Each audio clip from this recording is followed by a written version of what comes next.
Assalamualaikum warahmatullahi wabarakatuh. Alhamdulillahirrabbilalamin. Wabihi nasta'inu ala umuri dunia waddin.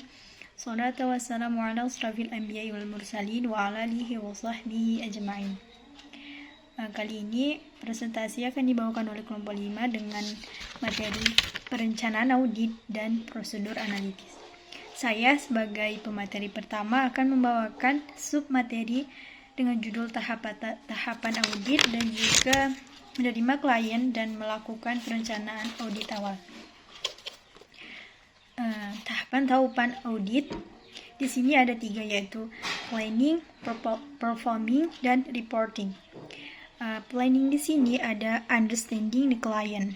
Maksudnya adalah perencanaan di mana melibatkan pemahaman tentang klien. Kemudian mengidentifikasi faktor-faktor yang dapat mempengaruhi resiko, yaitu risk identification and strategy dari salah satu material dalam laporan keuangan. Kemudian risk dan materiality assessment, yang dimana melakukan penilaian risiko dan materialistik dan mengembangkan strategi audit. Risiko salah saja secara material adalah risiko dalam laporan keuangan, termasuk kesalahan dan kekeliruan secara signifikan. Tahapan selanjutnya yaitu performing. Ada executing. Di sini performing ini yaitu pembentukan audit. Executing atau eksekusi merupakan tahapan audit yang melibatkan pengujian secara rinci atas pengendalian, transaksi, dan juga saldo. Tahapan yang ketiga atau yang terakhir yaitu reporting. Ada conclusion dan reporting. Conclusion ini kesimpulan. Tahapan ini merupakan tahap akhir dari audit yang melibatkan penarikan kesimpulan berdasarkan bukti yang sudah dikumpulkan auditor dan berakhir pada suatu pendapat mengenai kewajaran penyajian laporan keuangan tersebut. Jadi opini dari bukti yang sudah dikumpulkan oleh auditor kemudian diungkapkan dalam laporan audit. Pada tahap inilah auditor akan menarik kesimpulan mereka tentang klien, kemudian pengetahuan secara materi selanjutnya yaitu menerima klien dan melakukan perencanaan audit awal. Dalam menerima klien ini, di sini ada beberapa tahapan yang harus dilalui. Ada 5. Untuk yang pertama yaitu menyelidiki klien baru. Jadi sebelum menerima klien baru, sebagian besar kantor akuntan publik itu menyelidiki perusahaan untuk memutuskan apakah klien ini dapat diterima. Selain itu juga kantor harus melakukan evaluasi prospektif klien dalam lingkungan usaha, stabilitas keuangan, dan hubungan dengan kantor akuntan publik. Yang tahap selanjutnya melanjutkan klien lama, karena ada beberapa kantor akuntan publik juga yang tetap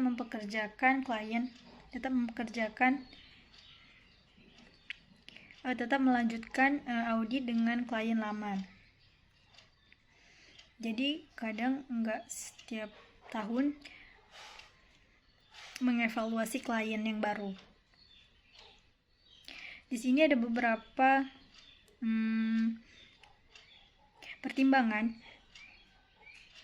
seperti perselisihan sebelumnya, seperti kelayakan ruang lingkup audit, jenis pendapat yang diberikan, atau honorarium. Kemudian dapat menyebabkan auditor tidak melanjutkan hubungan. Artinya auditor juga memutuskan bahwa klien kurang mempunyai integrasi. Jadi bisa kemungkinan akan menyediakan klien baru atau mungkin melanjutkan dengan klien lama. Selanjutnya ada mengidentifikasi alasan klien untuk diaudit. Ada 2 faktor utama yang mempengaruhi bahan bukti yang akan dikumpulkan adalah siapa pemakai laporan dan maksud dari penggunaan laporan tersebut.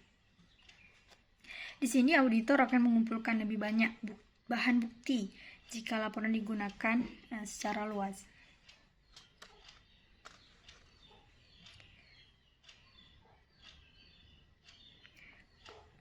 Selanjutnya, memilih staf untuk penugasan. Menentukan staf yang pantas untuk melaksanakan penugasan adalah satu hal penting untuk memenuhi standar auditing yang sudah ditetapkan oleh IAI dengan meningkatkan efisiensi audit. Nah, standar yang sudah ditetapkan IAI ini ialah harus dilakukan oleh seorang atau standar yang sudah ditetapkan IAI ini ialah harus dilakukan oleh seorang atau beberapa yang memiliki keahlian dan pelatihan teknis yang sudah mumpuni atau sudah cukup. Dan yang terakhir yaitu memperoleh surat penugasan. Maksud surat penugasan di sini adalah kesepakatan antara kantor akuntan publik dengan klien untuk melaksanakan audit dan pelayanan lainnya yang terkait. Dan di dalam surat ini menyebutkan apakah auditor akan melaksanakan audit, kemudian penelahan, kompilasi dan jasa lainnya seperti pengisian SPT dan jasa manajemen.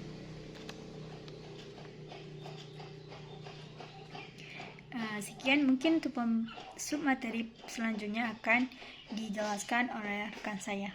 Terima kasih. Assalamualaikum warahmatullahi wabarakatuh. Saya Morna Sari Simamora. Di sini saya akan melanjutkan pemaparan materi berikutnya. Baik, kita masuk yang ketiga, yaitu memahami bisnis dan industri klien.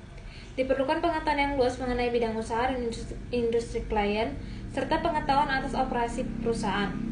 Ada 5 hal yang perlu kita pahami. Yang pertama itu memahami usaha dan bisnis klien, yang kedua meninjau pabrik dan kantor, yang ketiga menolak kebijakan perusahaan, yang keempat mengidentifikasi pihak yang memiliki hubungan istimewa, yang kelima mengevaluasi kebutuhan akan spesialis dari luar. Materi yang keempat, memperoleh informasi mengenai kewajiban hukum klien. Ada 3 hal yang perlu diperhatikan, yaitu 1. Akte pendirian dan anggaran dasar perusahaan, di mana isinya itu diterbitkan oleh negara, nama perseroan, tanggal pendirian, jenis dan jumlah modal saham, dan yang terakhir jenis kegiatan usaha. Yang kedua itu notulen rapat. Notulen rapat itu berisikan tentang pengumuman dividen, otoritas penagihan untuk pejabat, persetujuan kontrak dan kesepakatan, dan otoritas atas perolehan aktiva. Dan yang terakhir itu kontrak. Sekian penjelasan dari saya lanjut kepada teman saya. Mohon maaf jika ada salah kata. Wassalamualaikum warahmatullahi wabarakatuh. Baik, selanjutnya saya Putri Widya Marpaung akan melanjutkan materi kami yang berjudul Menilai Resiko Bisnis Klien. Di sini terdapat 4 tahap dalam menilai resiko bisnis klien. Yang pertama yaitu industri dan lingkungan eksternal. Di sini meliputi yang pertama, terdapat risiko terkait dengan industri tertentu. Yang kedua, terdapat risiko intern yang dimiliki semua klien. Dan yang ketiga, banyak industri dan memiliki persyaratan akuntansi yang unik. Tahapan kedua yaitu manajemen dan pemerintah. Pemerintah meliputi struktur organisasi klien, aktivitas, dewan direksi, serta komite audit perusahaan. Yang ketiga, tujuan dan strategis. Pendekatan kedua yang diikuti oleh entitas guna mencapai tujuan organisasi. Yang keempat, pengukuran dan kinerja. Meliputi indikator prestasi, kunci yang digunakan manajemen buat mengukur kemajuan terdapat tujuan. Yang terakhir yaitu evaluasi resiko bisnis klien. Di sini, auditor menggunakan pengetahuan yang didapatkan dari sistem taktik guna menilai resiko bisnis klien. Baik, materi selanjutnya yaitu tentang pelaksanaan prosedur analisis pendahuluan. Di sini, analisis prosedur itu dapat kita artikan sebagai evaluasi atas informasi keuangan yang dilakukan dengan mempelajari hubungan logis antara data keuangan dan data non-keuangan. Di sini, tujuan dari prosedur analisis itu adalah untuk membantu auditor dalam melaksanakan prosedur audit, yaitu perencanaan, pengujian, dan pelaksanaan. Adapun waktu penggunaan prosedur penganalisisan ini, yang pertama yaitu tahap perencanaan, tahap pengujian, dan juga tahap penyelesaian. Demikianlah materi dari saya. Selanjutnya materinya akan dilanjutkan oleh teman kami. Assalamualaikum warahmatullahi wabarakatuh. Saya Wahyuni Syafitri di sini akan melanjutkan mengenai materi 5 prosedur analitas. Yang pertama ada data industri klien. Lihat data klien dan data industri yang sejenis serta membandingkannya, guna membantu memahami bisnis klien dan sebagai indikasi atas kemungkinan adanya suatu kegagalan keuangan. Jadi di dalam data industri klien ini itu data klien harus dibandingkan guna untuk kemungkinan supaya tidak terjadinya kegagalan keuangan. Dan yang kedua itu ada data periode yang sebelumnya serupa. Membandingkan saldo tahun berjalan, membandingkan rincian total saldo, membandingkan rasio dan hubungan presentasi. Dan yang ketiga itu ada hasil yang diharapkan ditentukan klien. Nah, auditor harus menyelidiki perbedaan yang paling signifikan antara hasil yang dianggarkan dengan hasil aktual. Dan yang terakhir itu ada hasil yang diharapkan dengan menggunakan data non-keuangan. Materi selanjutnya yaitu rasio keuangan umum. Nah, di dalam rasio keuangan umum ini, auditor harus memastikan diri untuk melakukan perbandingan yang tepat.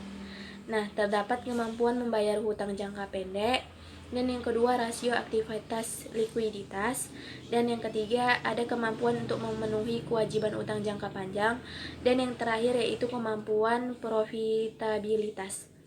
Sekian dari presentasi saya, selebihnya saya mohon maaf. Wabillahi taufiq wal hidayah. Wassalamualaikum warahmatullahi wabarakatuh. Alhamdulillah berakhir sudah presentasi kami dari materi perencanaan audit dan prosedur analitis. Saya ucapkan terima kasih kepada pemateri yang sudah menjelaskan isi materi, dan saya ucapkan juga terima kasih kepada penonton dan teman-teman AKS 5G yang sudah menonton video ini dari awal sampai akhir. Semoga apa yang kami berikan bisa menambah ilmu pengetahuan dari teman-teman. Dan jika ada juga salah kata dan hal yang tidak diinginkan dari video ini, kami mohon maaf sebesar-besarnya. Dan baiklah, saya perwakilan dari kelompok 5, Morina Sarisi Mamora. Di sini saya akan menutup presentasi ini. Sekali lagi saya ucapkan terima kasih. Semoga apa yang kami berikan dapat bermanfaat bagi teman-teman semua. Saya undur diri. Wassalamualaikum warahmatullahi wabarakatuh.